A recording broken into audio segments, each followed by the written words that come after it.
ngomonglah bla bla bla. Wah, langsung polisi bergerak cepat, secepat kilat. Wah, langsunglah ditangkap Muhammad KC digali. Nah, biar tidak tumpang tindih, biar kerja polisi kelihatan profesional. Ikut juga lah Yahya Waloni ditangkap juga lah biar nanti enggak.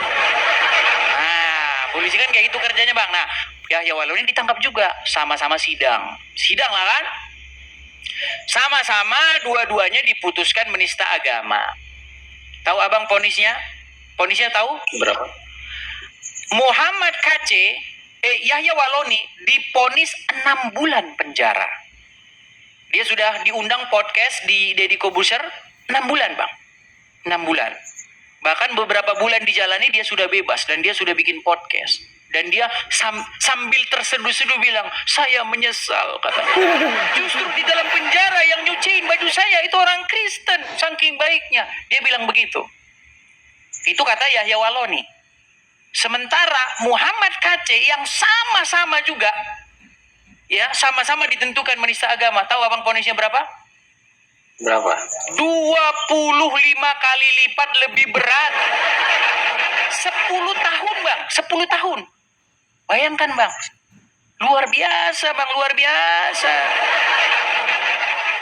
Jadi makanya itulah yang disebut dengan keadilan sosial bagi seluruh rakyat Indonesia. Gitu bang.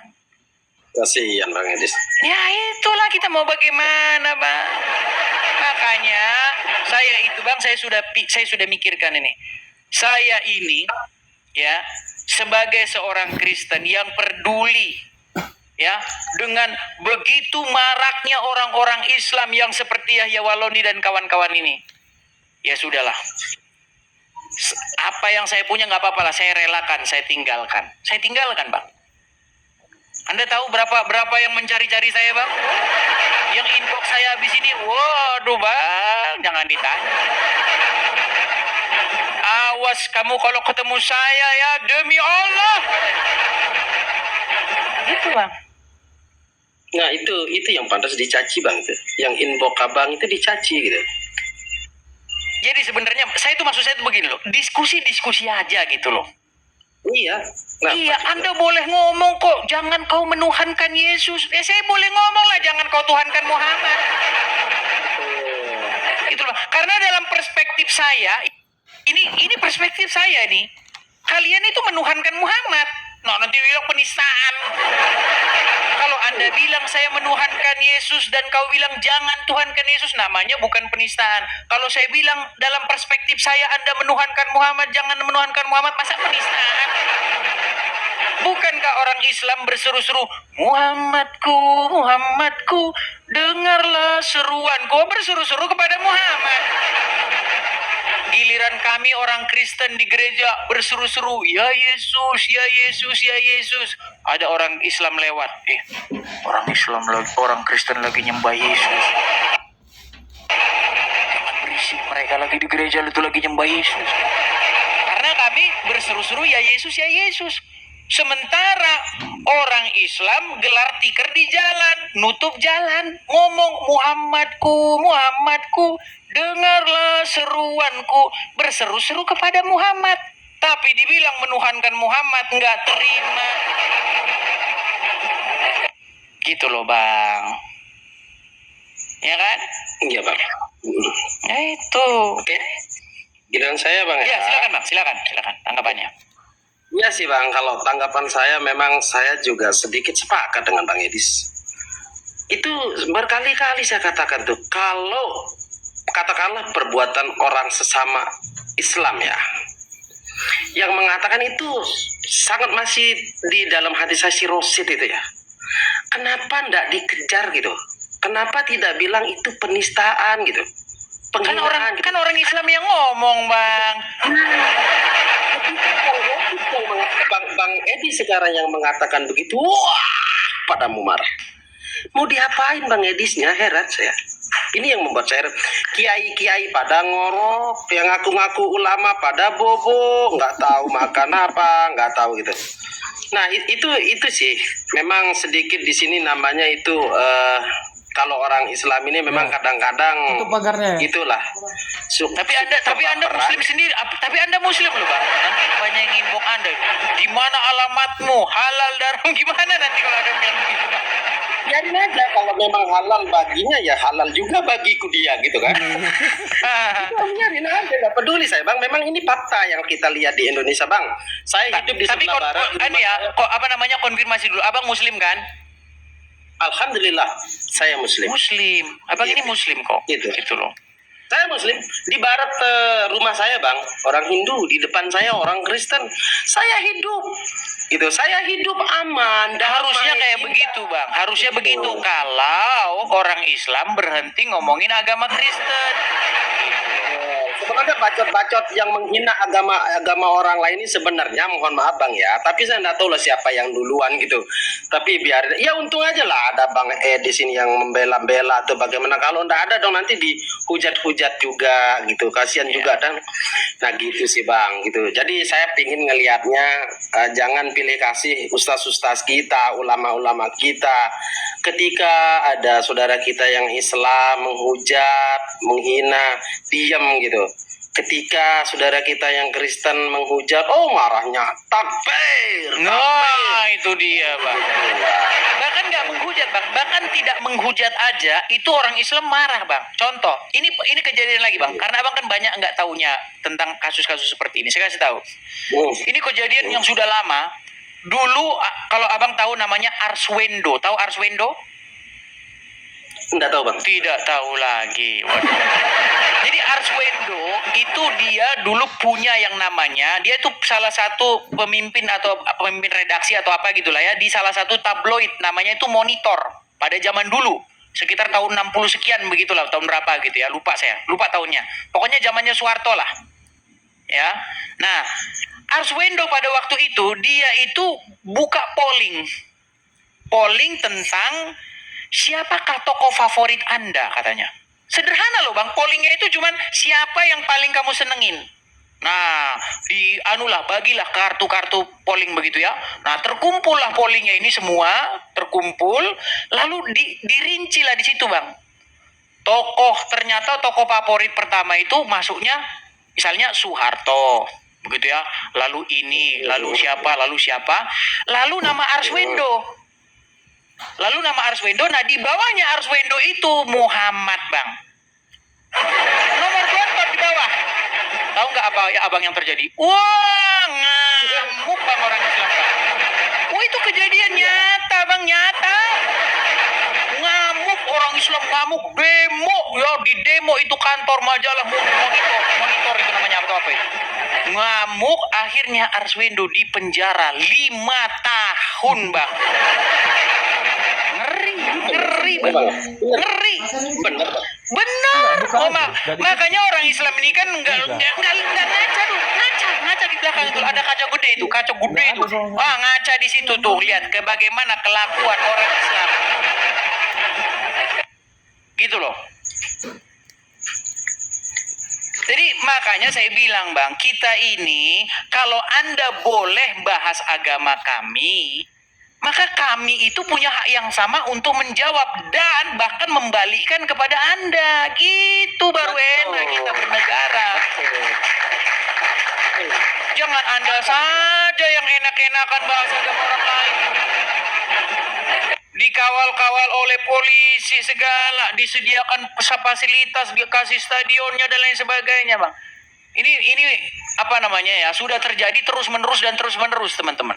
Kita harus bersuara. Nah, kalau teman-teman kan tidak berani bersuara, kan banyak teman-teman tidak berani bersuara karena teman-teman kan takut, ya kan? Nah, saya ini memang karena saya sudah meninggalkan apa yang saya punya, saya ngapain lagi takut-takut kan. Jadi saya harus apa namanya, saya suarakan seperti itu, bang. Gitu, bang. Iya, jadi itulah bang. Jadi sebenarnya bagi ini kasih contoh nih bang. Agama gitu. Ya, ini kasih contoh nih.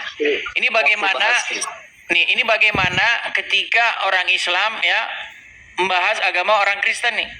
Yang di atas nih, gambar atas nih.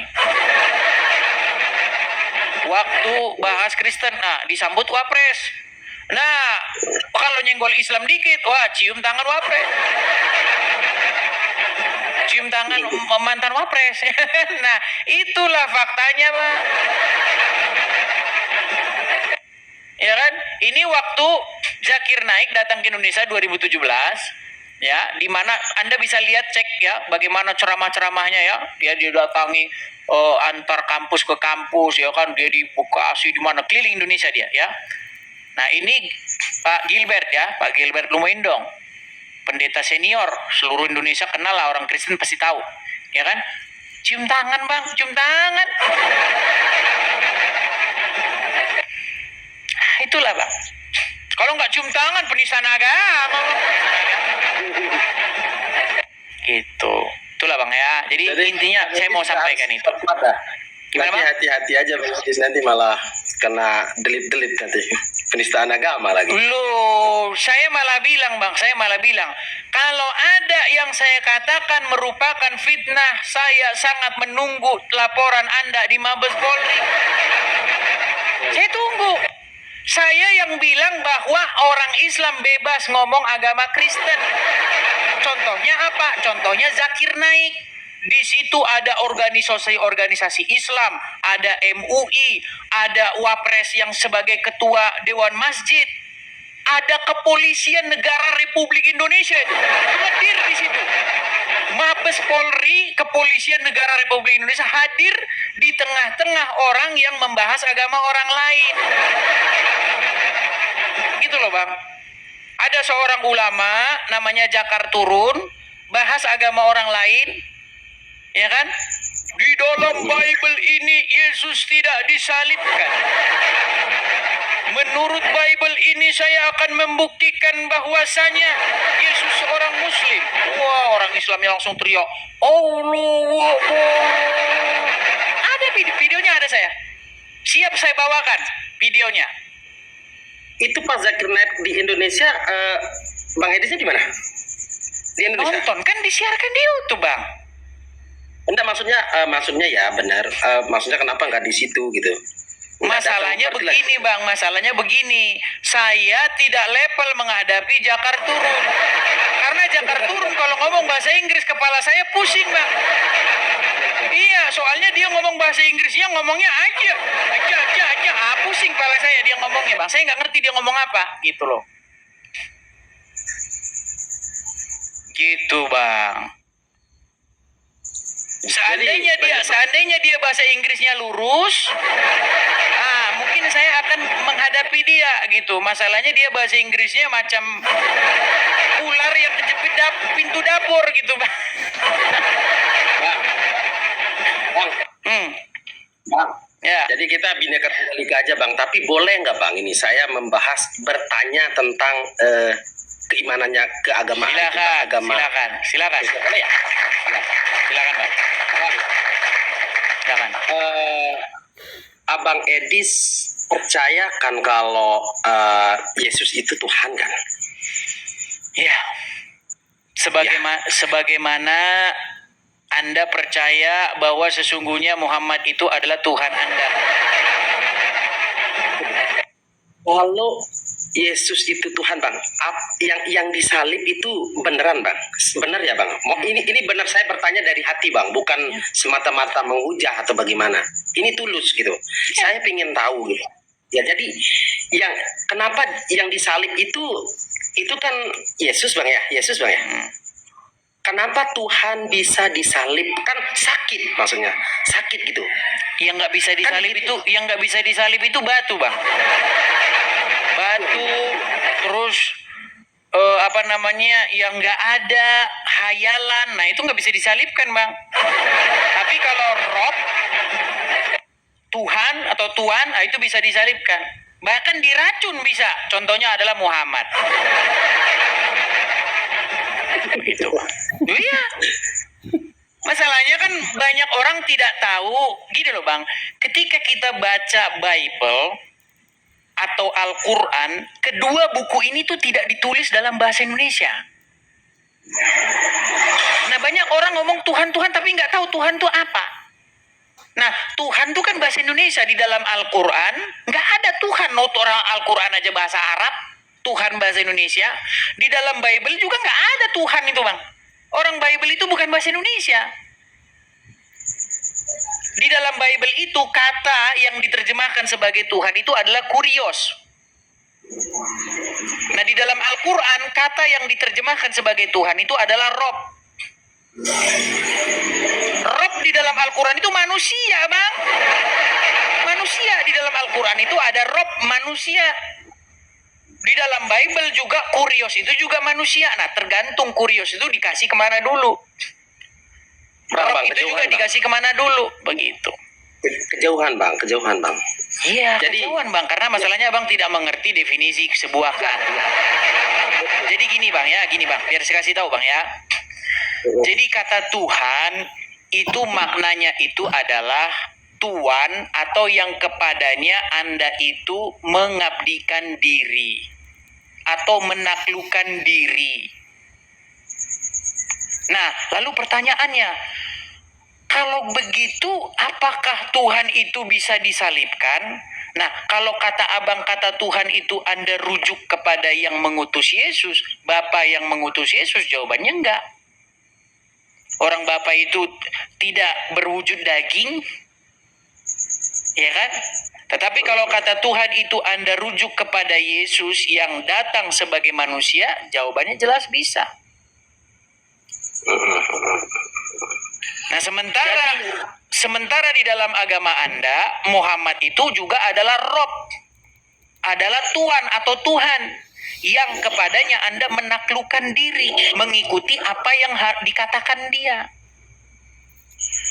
Nah, dia meninggal diracun, Bang. Makanya justru pertanyaan saya kepada Anda, bagaimana mungkin Tuhan Anda meninggal diracun? Nah, gitu kan. Rob Anda meninggal diracun. Gitu loh Bang. Pasti abang bingung nih, ini orang ngomong apa? Bingung nggak Bang? Jujur, Bang, saya nggak bingung, sedikit pun saya nggak bingung Bang. Tapi saya tidak mau berdebat terlalu panjang Bang. Iya, Jadi maksudnya saya gini cuma- Bang, banyak orang mengira. Bentar, Oh, silakan. sedikit. Silakan. Saya mau menggali aja Bang, menggali. Jadi biar saya pingin tahu lebih gimana ya, lebih dalam lagi gitu kan, gitu. Jadi kan saya Bang awam nih tentang keagamaannya Bang Edis. Saya awam nggak tahu apa-apa tentang agama saya sendiri aja kurang tahu, apalagi tentang agamanya Bang Edis gitu kan, gitu. Nah, kalaupun nggak mau dijawab juga boleh Bang. Jadi yang disalib itu Bang, yang disalib yang saya lihat ya Bang, yang berbentuk ke manusia yang disebut sebagai apa sih? Isa atau apa Bang? Yesus. Iya Yesus ya. Itu yang Makanya gini Bang, gini loh Bang. Robkan. Kita itu gini, kita itu tidak akan bisa naik ke tingkat 1 kalau di tingkat 2, kalau tingkat 1-nya nggak lulus. Nah, saya lihat banyak orang Islam dan orang Kristen, dua-duanya sama-sama orang nggak tahu apa-apa, terus debat. Gitu loh. Gini loh Bang, kita itu waktu ngomongin Tuhan itu, definisi Tuhan itu apa? Karena banyak orang mengira definisi Tuhan itu sebuah zat tertentu. Sebuah partikel tertentu. Kalau definisi Tuhan menurut keyakinan saya, Bukan menurut keyakinan Bang. Yang maha kuasa segala itu makanya saya bilang salah Bang. Tuhan itu adalah sebuah gelaran yang diberikan kepada sesuatu yang kepadanya Anda menaklukkan diri. Itu definisi Tuhan, bukan partikel-partikel tertentu. Makanya ketika banyak orang Kristen yang awam-awam ditanya, Anda percaya Yesus Tuhan? Maksudnya di dalam kepalanya Anda percaya Yesus partikel-partikel atau zat tertentu. Bukan gitu. Pengertian Yesus adalah Tuhan, pengertiannya itu adalah Yesus itu menjadi raja di hidupmu, mengendalikan hidupmu, menjadi kepala atas hidupmu. Itu maksudnya. Jadi kalau Yesus itu adalah Tuhan bagi Anda, dia itu memerintah hidupmu, itu maksudnya. Makanya jangan yang jadi Tuhan di hidup Anda itu jangan setan.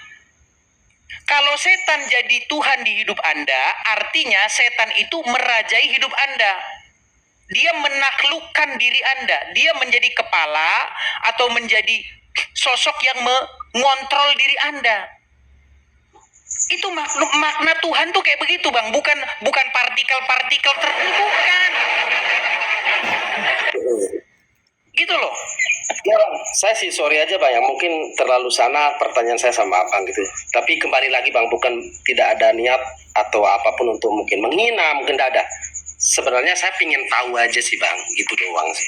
Iya, begini, Bang. Artinya gini, saya kan menghabiskan waktu sampai lama nih, kurang lebih 13 tahun. Saya pelajari nih, Kristen tuh apa, saya pelajari. Baik, Islam tuh apa, saya pelajari. Nah, banyak orang-orang awam yang nggak tahu apa-apa, terus mereka bahas agama Islam dan Kristen. Akhirnya, kamu percaya Yesus Tuhan, kalau percaya masuk surga. Maksudnya gimana maksudnya? Apakah, oh saya percaya Yesus itu Tuhan, berarti Yesus itu adalah partikel-partikel tertentu, lalu abis itu saya maling aja. Ya maling aja Bang. Yang penting kan saya percaya Yesus itu partikel tertentu. Habis itu saya maling aja. Bukan gitu maknanya.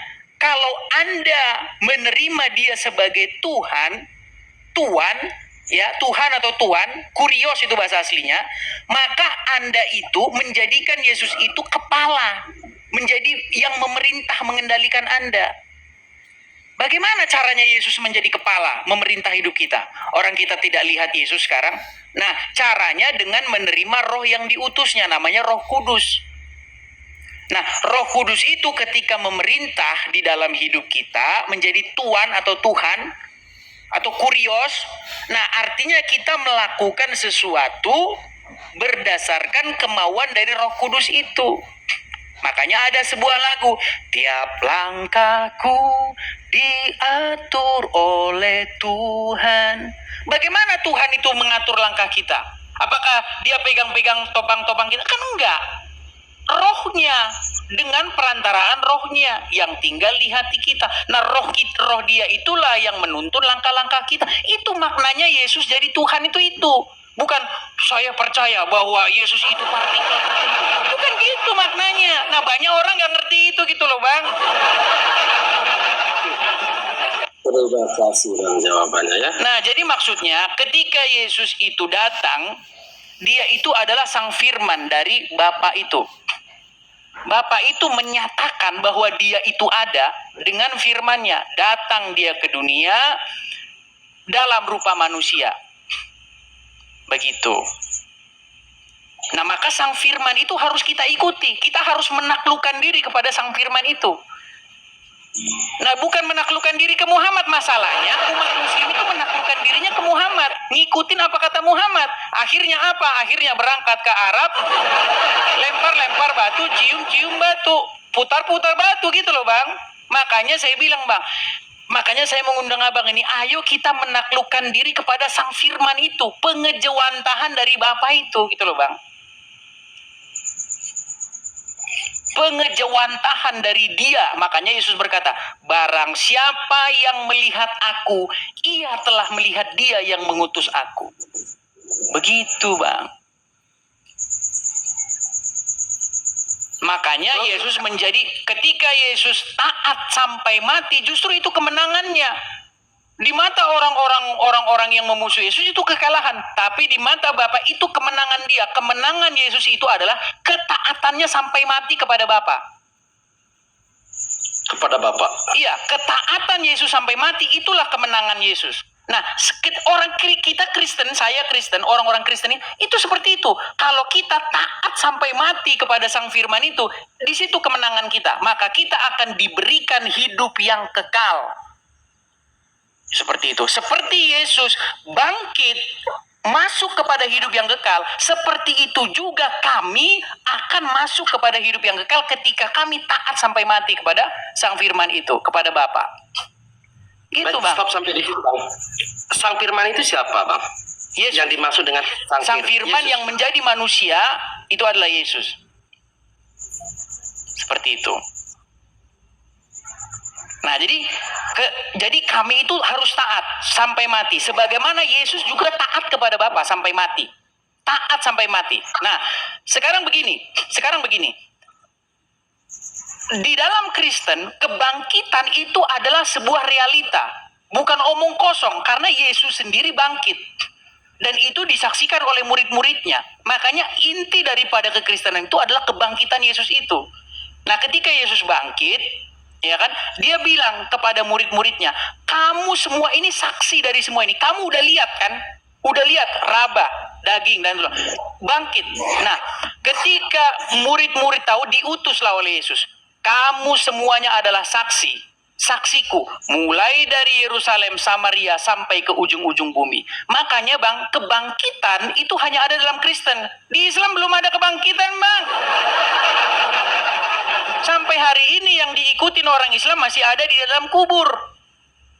Di kuburan Muhammad, dan kalian berseru-seru kepadanya, Muhammadku, Muhammadku, dengarlah seruanku. Kalian berseru-seru kepada Muhammad yang ada dalam kubur, sementara kami berseru-seru kepada Yesus. Yesus hidup bang, gitu loh. Makanya di dalam kekristenan ada hidup, ada kebangkitan. Nah, di dalam agama abang ada gelap gulita. Silakan saya lanjut bang. Silakan lanjut. Jadi tadi Muhammad di dalam kubur, ya benar dikubur. Terus itu yang disalibkan Yesus bang, kembali saya disalib bang. Nah, yang disalibkan Yesus itu Yesus sekarang di mana bang? Menurut apa yang tertulis dalam Bible, di dalam Kisah Para Rasul pasal yang pertama, Yesus naik ke surga.